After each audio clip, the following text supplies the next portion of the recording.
In September 2002, astronomers discovered this asteroid in an unusual orbit around the Earth. This surprised the astronomers because, as far as they knew, the only natural object that orbited Earth was the Moon.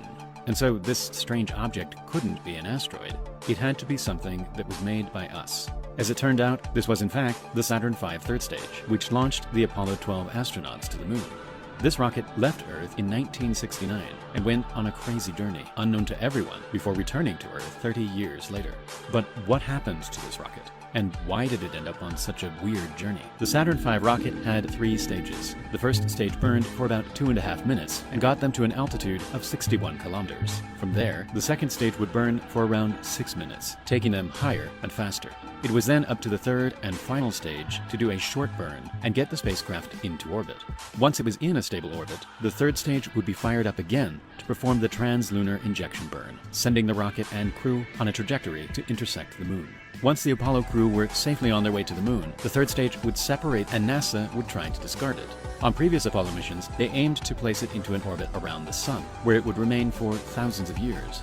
In order to get into this orbit, NASA aimed to meet the Moon on its trailing side, where the Moon's gravity would slingshot the rocket away from Earth and into a solar orbit. For NASA, an orbit like this is a good investment because it means the object won't get in the way of future missions. But things didn't quite work out for Apollo 12.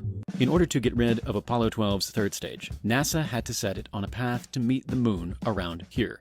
But the initial trajectory had it headed toward this side of the Moon, and so the third stage needed to do one final maneuver to change its trajectory. In order to complete this maneuver, the third stage used its auxiliary propulsion systems. These were 2 sets of thrusters at the bottom of the stage that provided yaw, pitch, and roll during flight. Despite having to change its position by thousands of kilometers, it actually took very little energy, since changing its trajectory so early in the journey would have a big effect once it reached the Moon.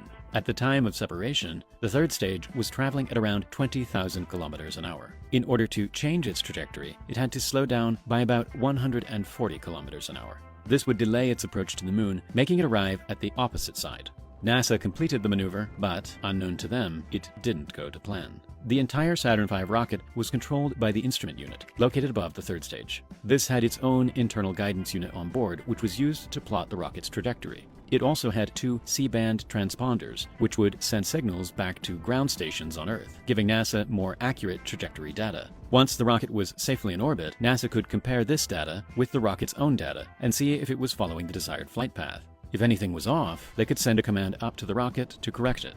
What NASA didn't know was that the tracking system was out by a tiny amount, which led them to believe the rocket was traveling faster than it really was. And so in order to get it to the target velocity,